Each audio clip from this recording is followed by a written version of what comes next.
Soalnya gue ngomong Indonesia, gue mesti ngelundas. Ojo meneh kok mengatasi. Ndelok wis bliyur gitu. Ndelok ngrungokke wis bliyur. Ora iso gambar. Jadi Indonesia itu apa saja bisa dijadikan apa saja. Siapa saja bisa jadi apa saja tanpa SOP, tanpa regulasi, tanpa ukuran. Wong kok iso dadi pejabat. Ya udah apa saja udah. Ming bondo ayat piro dadi kiai langsung iso. Iso dadi kalau kita sudah kehilangan ukuran seperti itu, kita nggak bisa mengatasi. Maka Maia sama Indonesia harus menentukan sikap sing sepiro sing kowe iso ngatasi, sing kowe iso ngatasi. Maka yang harus kita pastikan adalah Anda pribadi dan keluarga Anda dan sekumpulan jamaah Anda ini harus memastikan bahwa Islam menjadi rahmat bagi Anda. Maia juga tidak berharap apa-apa. Maia itu memastikan kalaupun kita tidak bisa ikut mengatasi masalah, kita harus memastikan bahwa kita tidak menambah masalah. Anda sendiri jangan jadi manusia masalah. Ojo kuku untuk julukan Mr. Problem. Gitu? Ojo nganti kue ini jadi masalah sopo-sopo. Banyak orang yang menjadi masalah bagi dirinya sendiri juga. Termasuk Anda jadi orang Indonesia kui nasib apa ikhtiarmu? Asa ini Indonesia kau ini ya nasibmu. Nah, gari kok ikut Maia sepiro iso berikhtiar, ya. Tapi mana bagian yang bagian dari Indonesia yang kita tidak mampu merubahnya dan itu tergantung 100% pada Allah. Soalnya gue ngomong Indonesia, gue mesti ngelundas. Ojo meneh kok mengatasi. Ndelok wis bliyur gitu. Ndelok ngrungokke wis bliyur. Ora iso gambar, sembar ya kayak lukisan abstrak ekspresionis Indonesia. Baca toy, kono wasit ngaduk bal, iki ono kiper nggawa free kick, iki ono official malah dodol aqua. Bal-balannya kacau Indonesia iki piye ta iki Kui ono apa striker malah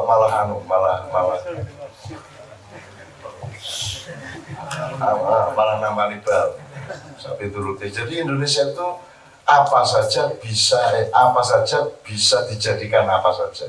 Siapa saja bisa jadi apa saja tanpa SOP, tanpa regulasi, tanpa ukuran. Wong kok iso dadi pejabat. Udah apa saja udah.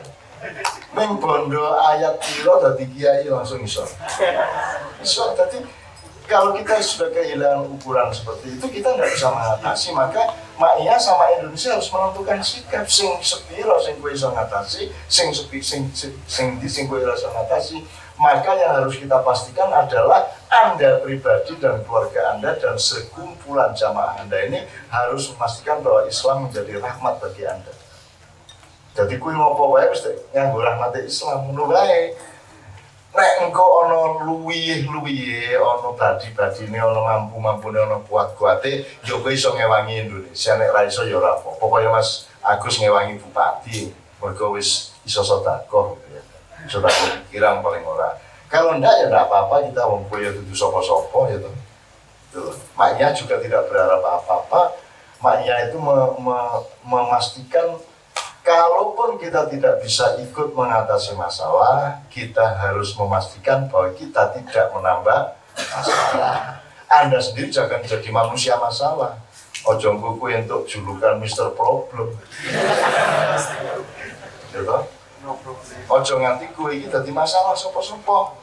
Banyak orang yang menjadi masalah bagi dirinya sendiri juga.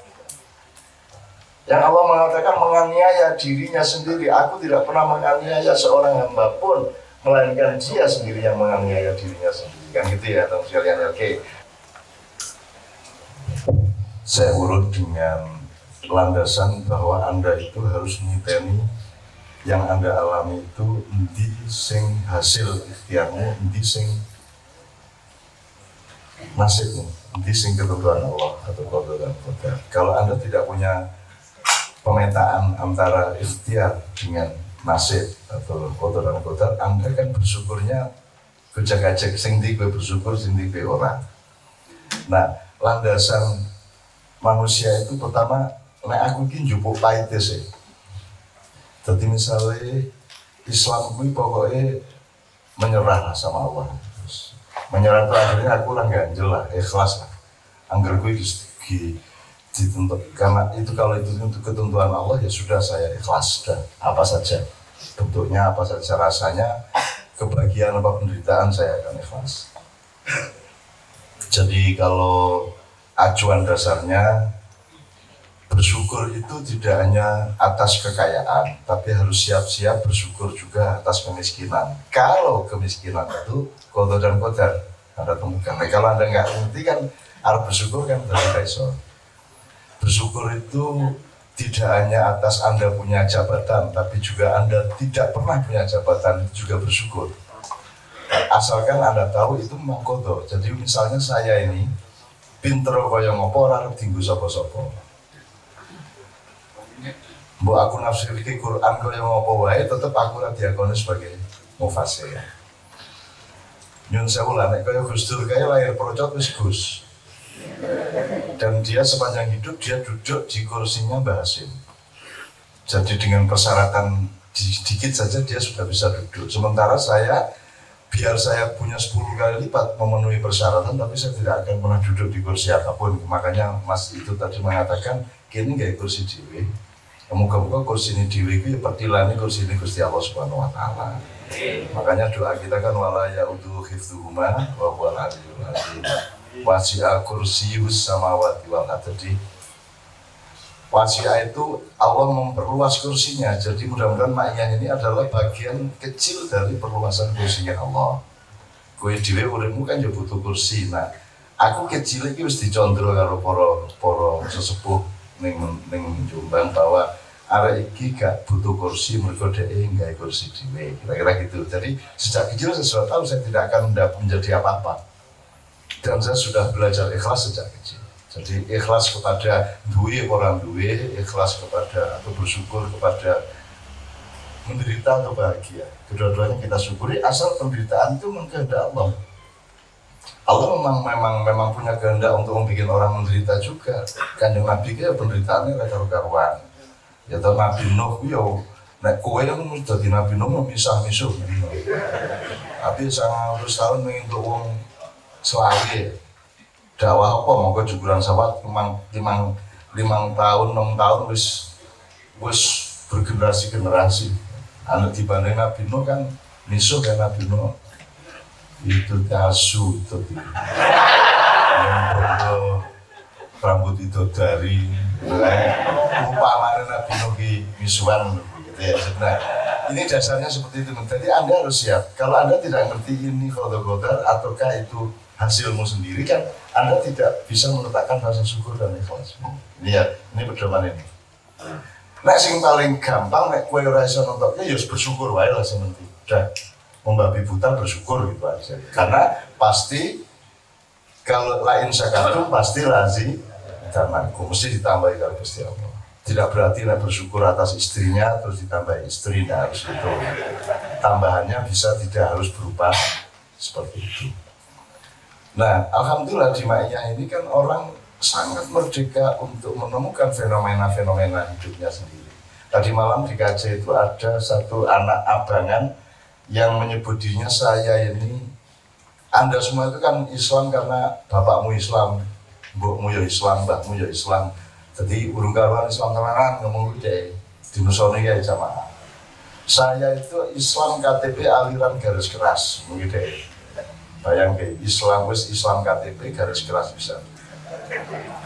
Nah itu fenomena penamaan atau nomenklatur itu kan berasal dari cara berpikir parsial. Ono aliran garis keras berarti aliran balung, aliran tulang belulang. Kan manusia tidak bisa tulang tok, manusia tidak bisa daging tok, manusia tidak bisa cairan tok, tidak bisa darah tok. Nah, Ma'iyah ini menghimpun kembali bahwa manusia itu begitu komplit entitasnya. Oleh karena itu kita melihat sejarah juga harus komplit. Nanti saya akan sampai ke situ karena puncaknya saya ingin merespon beliau ini soal Palgunati tadi. Nah, tapi kita cicil sedikit dengan dasar tadi itu ya Mas ya. Jadi misalnya ini, apa visi misi Ma'iyah? Kudune ilmuwan kuwi meneliti, mengalami, ben dhek iso nyimpulke visi misine. Kan gitu. Lu kok malah takon rene. Gitu kowe iki. Kene iki nandur kesel, nyirami kesel, malah kok takoni gitu. Kudune kowe iki belajar melu nandur dan kowe ngerti visi misine, malah ditakoni. Jadi itu kan salah satu bentuk kemalasan yang tadi saya bilang. Orang Islam ini keset. Orang sak dunya iki keset. Terus pokoknya nek perusahaan sing penting anu CSR iki pokoknya ngundang anak yatim semuanya. Gitu kan. Pokoknya kayak serbanan kayak mesti Habib kayak. Entah ada kayak ngaruh gamis mesti Habib. Orang nyelidiki orang meneliti pokoknya Habib kayak. Oke fase ya kiai kayak kan gitu. Kita itu begitu kesetnya. Sehingga sholat juga nggak kreatif. Sholat kreatif artinya bentuknya teknisnya tetap, tetapi muatannya bisa kreatif dong. Muatannya bisa dikembangkan, diperdalam, diperluas dan lain sebagainya, termasuk motivasi tadi. Kemudian Mas Jamal mengatakan, mencontohkan mengenai ada orang yang tidak ikut Ma'iyah karena ini gerakan sosial ya bukan, thorikot ya bukan, karena dia pakai ilmu yang sudah kita tinggalkan. Bahwa gerakan sosial itu revolusi, reformasi, demo, kudeta, menjatuhkan presiden yang lebih. Dan aku nek arep ngono kuwi, aku ora perlu revolusi, ora perlu karo kowe, aku iki kesel-kesel rene malah tajak perang. Ora, nek aku perang aku ijen. Cukup sendirian, bener-bener ini. Aku gelem nang Jakarta 6 sasi beres. Cukup tak subversi iki. Dan saya tuh lari dari semua itu, artinya aku menghindar. Kemarin tuh yang namanya Pak Luhut itu ngejar saya habis-habisan. Maunya ketemu Jumat malam, terus Sabtu malam, dan saya tidak bisa kedua-duanya. Anda tahu dimanapun orang itu diminta ketemu oleh Menko kan seneng banget. Aku ki awal tenang di jalur ketemu Arab Joko, awal tenang. Kenapa? Lu kursi kui wasi kursius sama wati wal ade. Aku ora mungkin kok timbali aku duduk kawulamu. Nek kowe mohon kepadaku, aku mempertimbangkan mau apa tidak, kan begitu posisi saya. Kita rakyat ya. Jadi demokrasi bosnya ya awake dhewe no. Nah mereka kan orang yang kita gaji. Presiden kan outsourcing. Menteri-menteri kan juga sub outsourcing gitu. Outsourcing milik sub outsourcing kan gitu. Bupati barang kan outsourcing. Tenaga kerja kontrakan 5 tahun kan begitu. Loh kita bosnya. Dan itu teman-teman. Nah itu cara pikir kita. Nek ojo njur kuwi iki langsung nganggo jurus kuwi engko sik, kuwi didelok sik tarafmu. Ojo langsung jurus kuwi. Kuwi bupati liwat ojo sing nanti kuwi. Ojo kuwi gitu. Diukur sik. Nah banyak teman-teman yang apa namanya yang tidak ukur kadang-kadang. Nanti kan kalau kerepotan baru mengeluh ke saya. Dan ada yang Anda tahu video-videonya luar biasa, kasarnya, mengkritik, tuai, gini itu ya. Dan itu saya lindungi loh dia sampai hari ini. Karena sebelum dia ditangkap oleh Polri, Kapolrinya tanya dulu sama saya, Cak iki ya piye iku Cak iki? Oh gak apa-apa, arek sinau ndelok kebenaran apa-apalah. Wong kan efeke kan akibatnya gak apa-apa. Nah sampai yang dimaki-maki, presiden dimaki-maki oleh ganjaran, saya bilang gitu. Tapi kalau saya agak jengkel sedikit itu tak lepas ya ditangkap. Teman sekalian, saya bukan siapa-siapa. Tapi kan mereka tidak bisa menemukan pamrih saya. Aku kayak pamrih apa? Jadi aku dipakai raiso, dipecat raiso. Dibuang sekolah itu aku buangan. Diusir nanti aku usiran. Ya kan gitu. Jadi itu yang saya maksudkan dengan kedaulatan teman sekalian. Jadi Anda pada tingkat yang berbeda-beda, kowe kudu duwe kedaulatan nang awakmu dhewe, nang pikiranmu dhewe, nang keputusan uripmu dhewe. Di beberapa hal kowe boleh mengikuti siapa, dadi anggotane sapa, dadi boleh nggak apa-apa, tapi tetap Anda berdaulat terhadap keputusan Anda sendiri, gitu ya. Nah, kembali ke Mas Jamal mengatakan, mencontohkan mengenai ini grup torikot tadi. Karena dia tahunya torikot ini melumpuk wiritan. Dia tidak tahu bahwa torikot itu setiap orang menjalankan torikot. Aku bisnis apa ya? Wah, ini kenapa terus keane? Aku tak gawe iki wae, itu namanya torikot. Jadi tadi 4 tadi ya.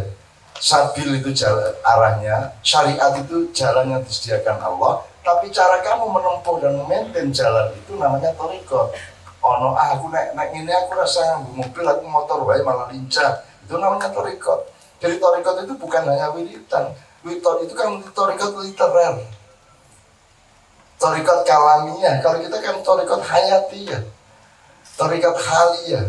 Gitu. Nah, aku tak gawe istilah, aku iso gak istilah apa banget. Aku lah orang seneng melembagakan sesuatu. Banyak sekali idiom-idiom dari maknya yang tidak pernah dipakai siapapun saja. Itu, termasuk yang kemarin la taslimu illa ilallah itu ya, dari Lampa itu. Nah, dia bilang ini bukan torikot karena tahunya torikot adalah wong lupa ono murside njur wiritan. Ya kuwi ya torikot, neng ora ming kuwi lho. Kowe iki bendina ya torikot itu golek ego, nek cara Jawane ego. Ijtihad. Tidak ada yang tidak berjihad manusia, semua orang berjihad. Waduh kok kurang payu ya bebekku ya, nek ngono tak tambani apa? Tak tambani bumbu apa kan itu torikot namanya. Ijtihad. Ijtihad itu adalah menempuh jalan torikot, pekerjaannya namanya ijtihad, jalannya torikot. Tapi jalan torikot harus berada di dalam koridor syariat, yang gitu. Nah syariat itu nggak boleh dilanggar. Jadi aku tidak pernah menganjurkan Anda untuk tidak sholat. Mutlak di maknya Allah suruh 5 waktu. Puasa Ramadan. Jadi kita nggak sok makrifat aku nggak cuma di Mekah gitu kan, dan seterusnya ya. Oke. Nah teman-teman sekalian, pedoman-pedoman ini kalau Anda pegang, insya Allah Anda tidak menjadi gangguan bagi siapa-siapa, tapi memperkuat orang lain. Karena yang tidak diketahui teman kita intelektual akademis tadi itu kan gini, yang sudah ada itu kan gini, kalau urip ini misalnya ini wis merusak karo dandani, ya, ono sing merusak, ono sing dandani, utawa nek rada halus, ono masalah, ono solusi, rada halus. Nek merusak karo dandani kan rada kasar. Oke, ono masalah, ono solusi. Lu halus meneh, ono pertanyaan, ono jawaban. Nah, teman-teman sekalian, selama ini dengan adanya parpol Indonesia makin ada jawaban atau makin banyak pertanyaan? Makin banyak pertanyaan. Sing wis ono iki nambahi pertanyaan terus. Nah, dikasarke nambahi masalah, dikasarke nambahi rusak kok. Ya, Ren. Pendidikan aja kadang-kadang menambah kerusakan, menambah problem, menambah pertanyaan. Jadi nek politik dirusak oleh parpol, demokrasi dirusak oleh parpol. Nek akhlakmu, budayamu dirusak oleh TV nasional. Hancur tradisi, langgar, kue dolanan awan-awan, sore barangon, jam 4 ning ngarepe musola, langgar, njur ku adzan maghrib kue bar maghriban ngaji, bar isya kue nderes apa sinau siti, itu kan dihabis, itu namanya prime time. Prime time-nya TV itu jam 5 sore, nanti jam 8 bengi. Itu direbut oleh televisi nasional selama 20 tahun terakhir ini, rusak lah generasi muda. Untung ada maknya. Dicari gantinya meskipun orang persis kaya wingi, nek kowe saiki menumbuhkan budaya langgar lagi yo angel. Wong saiki metu omah raman. Bocah duwe anak metu omah nek biyen nonggo ki apik. Sosialisasi yang baik, saiki nonggo ki medeni. Ya toh, nang tonggong iso diculik, iso kena narkoba, iso kerengan, iso macam-macam. Sekarang keluar rumah ndak aman, dan bahkan di dalam rumah yang ndak aman karena ada televisi nasional swasta. Dan itu yang saya tinggalkan sejak 98. Saya meninggalkan. Habis saya merintis macam-macam selawatan, tembang, cermin, gardu ya. Dan sekarang dipakai sampai hari ini fenomenanya, bentuknya dipakai. Ya. Tapi muatannya tidak seperti yang saya bikin. Yang dipakai bentuknya saja. Ragangan, casingnya sing tinggal. Casingnya, neng handphone beda kan gitu. Nah, yang ada ini kan merusak. Sejauh ini. Lah kita tidak ingin mengulangi yang merusak-merusak. maka kita tidak menjadi parpol, tidak menjadi ormas. Misalnya NU kan lebih tegas kalau dia parpol aja sekalian. Permainannya jelas di situ. Kok sudah jadi parpol, partai Nahdlatul Ulama kan jelas menang gitu, mesti menangnya gitu loh. Gitu. Hati bani ngaingi, racetol, nyenang ini, mbak usisan parpol. Itu juga talbis, kemunafikan. Janjane Indonesia kira dudu demokrasi ning kapitalisme, adol tinuku to wani piro to. Kuwi arep bupat nyabu kan wani piro. Arep apa kan wani piro. Jadi ini kan kapitalisme, ini pasar kapitalisme, bukan demokrasi. Apalagi ternyata ini bukan negara, ini adalah rumah yang pura-pura kita sebut negara, padahal di dalam rumah yang katanya negara itu berebutlah keraton-keraton. Ada keraton Megawati, keraton Bung Karno, yang tetap ada gambar Bung Karno-nya, siapa aja caleg PDIP tetap ada gambar Bung Karno-nya. Terus ada lagi keraton SBY, ada lagi keraton Prabowo, ada lagi keraton Haritanu. Ini semua kerajaan-kerajaan. Loh, coba kalau Anda ilmuwan sosial diselidiki apa tanda keraton? Tanda keraton adalah monolitik, instruksional. Kalau anaknya SBY nyalon gubernur DKI, itu menurut Anda keputusan Demokrat apa keputusan SBY? Iya. Keputusannya PDIP, keputusan PDIP apa keputusan Megawati? Megawati. Haritanu itu raja. Dan dia yang ngambil keputusan semuanya. Kan begitu. Jadi gimana rojo-rojo, royoan. Nah, kita ini orang yang tidak ikut berebut. Terus kita akan sial, ataukah kita akan miskin, ataukah kita akan sengsara, itu apa kita ini? Ataukah kita tahu bahwa yang kita syukuri justru karena kita tidak ikut, atau yang mana? Kamu tunggu, Anda harus punya pemetaan. Makanya saya nanti akan masuk ke Palguna, ya, supaya Anda tidak keliru bersyukur, tidak keliru marah, tidak keliru gelo, dan tidak ganjil-ganjil yang tidak pada tempatnya. Jadi Anda kudu sehat awakmu, nek hatimu gerunjul, tidak selesai hatimu, yuk getemu ya ora lancar, ya tentu ada darah membeku, nanti ada pembuluh darah yang pecah, ada yang buntu, sapi turute, hati kan pusat pengendalian darahmu, kan gitu. Kalau hatimu tidak selesai, ya uripmu susah. Makanya hatimu harus selesai. Ojo terlalu rewel, nek kowe merasa rewel terhadap suatu pengalaman atau suatu hal, digoleki nganggo akal, nganggo ilmu. Ini contoh yang paling gampang, Kiai Kanjeng rombongan naik bis dari Jakarta ke Jogja. Terus tekan Purwokerto apa cedak-cedak kene iki. Leren ning pom bensin do nguyuh kabeh ning wis jam 2 esuk kae wis do ngantuk kabeh. Dadi wis ora patio kontrol sing wis munggah sapa sing nguyuh sapa. Jadi bis berangkat Pak Irfan yang bagian teknisi isih nguyuh. Khusus berangkat terus turu kabeh begitu naik lagi turu meneh. Sampai Jogja mereka tidak tahu bahwa Pak Irfan ketinggalan. Ya, nah Pak Irfan betul tipsnya. Mongko tasnya neng bis, handphone, duitnya neng bis. Coba. Nah ini di sini momentum Anda mengambil keputusan. Kowe nesu, kowe manggel, kowe mengutuk, kowe bersyukur, apa kowe ijtihad iku. Gitu. Nek kowe mangkel karo sapa?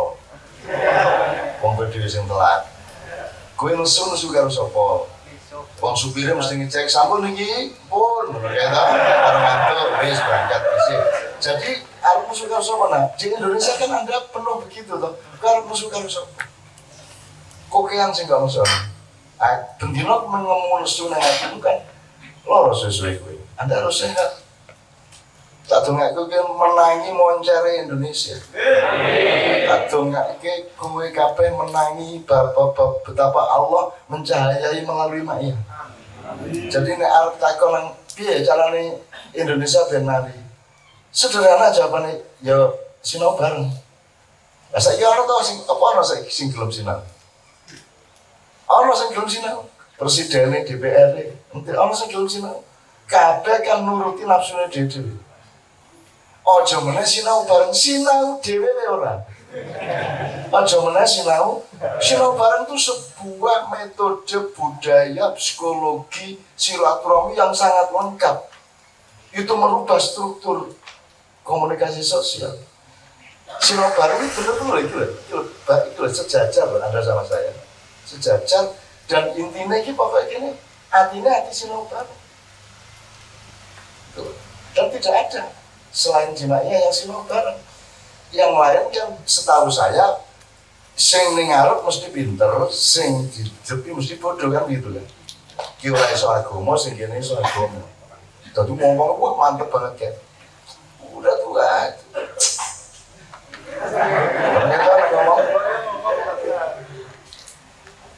Usir dari masjid itu.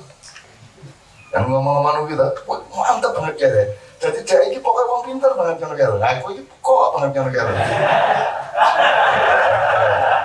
Nah di sini kan tidak. Di sini kan Anda sudah terlatih coba Pak Itut ini coba melakukan sebebas-bebasnya seperti di sini, tapi tidak di sini coba pas Abdul Somad ceramah terus itu maju. Dan seterusnya. Nah, kita bersyukur dimana kita seperti ini. Jadi jawabannya Indonesia bicaranya syarat pertama sinau bareng. Syarat nomor 2, ayo golek jawaban. Ojo gawe pertanyaan terus. Ayo ojo merusak tapi ndandani. Ayo niate ya sesuai dengan posisimu. Maka ada teori kepemimpinan. Mulanya mungkin orang jaluk kepemimpinan, orang jaluk jadi pemimpin. Neng maknya orang jaluk jadi aku imamnya. Seperti di Afghanistan kemarin. Itu dia perlu minta supaya beliau jadi imam. Minta. Dan tuan rumah lah pakai boh.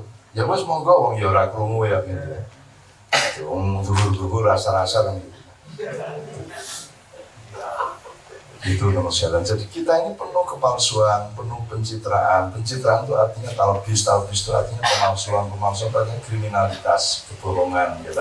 Dan kita ini dipimpin oleh satu sistem kenegaraan dan pemerintahan yang asal usulnya adalah pemalsuan dan kriminalitas.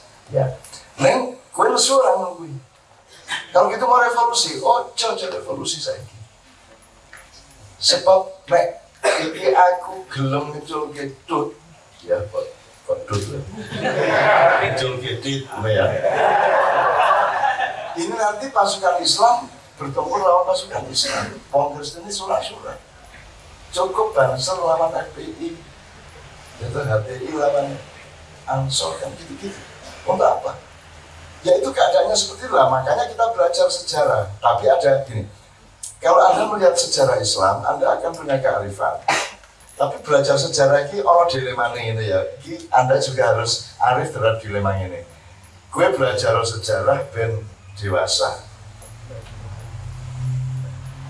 Ini kalau kalimat yang sebaliknya, gue ojo belajar sejarah nek durung dewasa.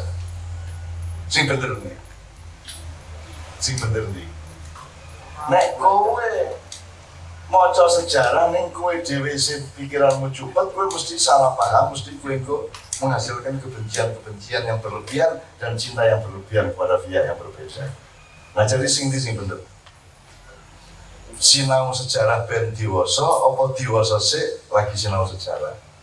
Padha bener sebenarnya, padha bener. Nah di situ letak manusia. Sama dengan kowe ape iki njaluk nang Gusti Allah ora njaluk.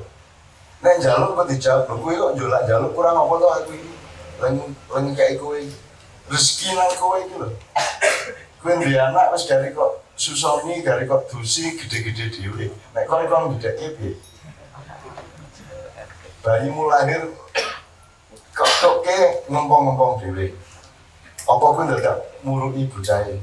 Le di cakot-cakot jare pandimu digerak-gerake. Kita kan ngajarin, Allah itu kasih rezeki tiap hari. Terus kita minta, ya Allah, kadang-kadang Ustaz kan dungo dawa banget dan jalurnya oke banget. Terus nanti Allah menjawab gini upamane, kowe kok jalurmu oke mento ya. kok ora kok sebut sing wis tak kei nang kowe, kok ora kok sebut saiki sing jualan njaluk meneh gitu. Ning nek kene njaluk di jero ora njaluk wis apa ya ngomong di ngaran ora njaluk. Jadi yang mana yang benar?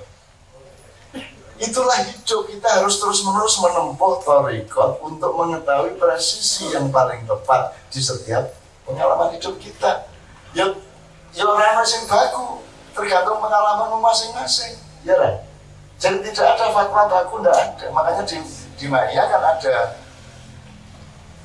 ada semacam apa ya, semacam workshop. Babi halal apa halal? Saya kira jamaah ngerti halal, betul? Lo jadi haram lho, haram nek dipangan. Nek ora dipangan ya ora haram.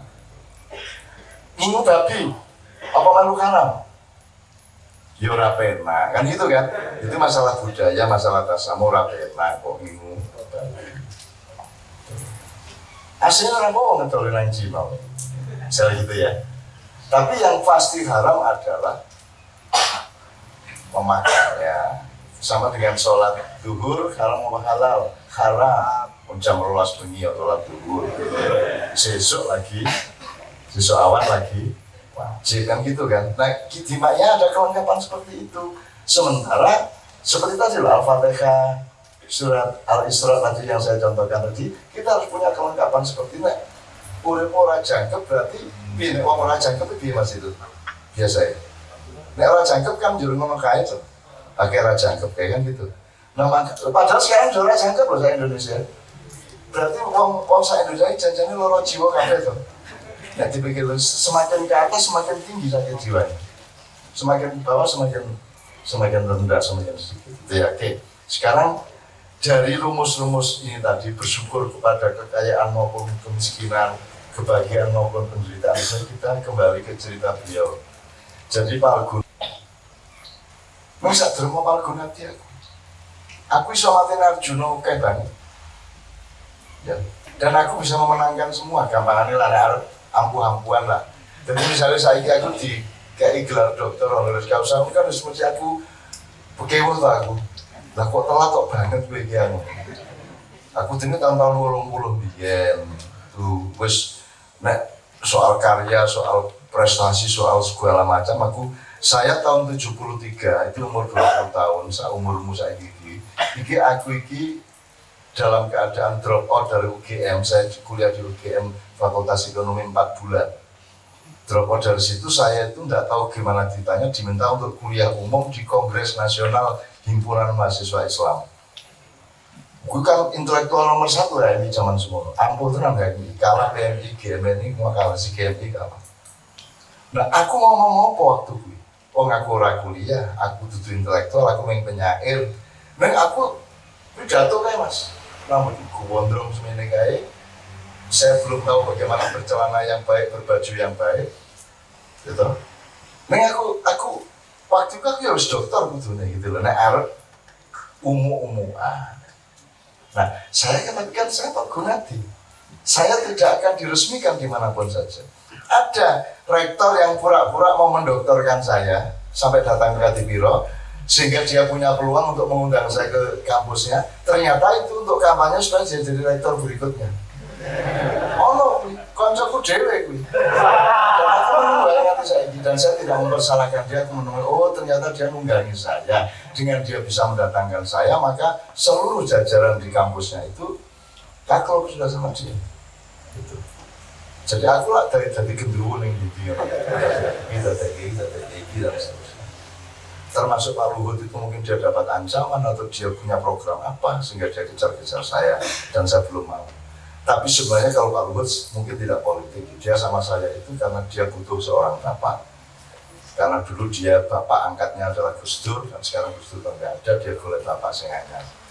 Anu dia dhuwur banget aku semene bapak ya orang jujur dan seterusnya.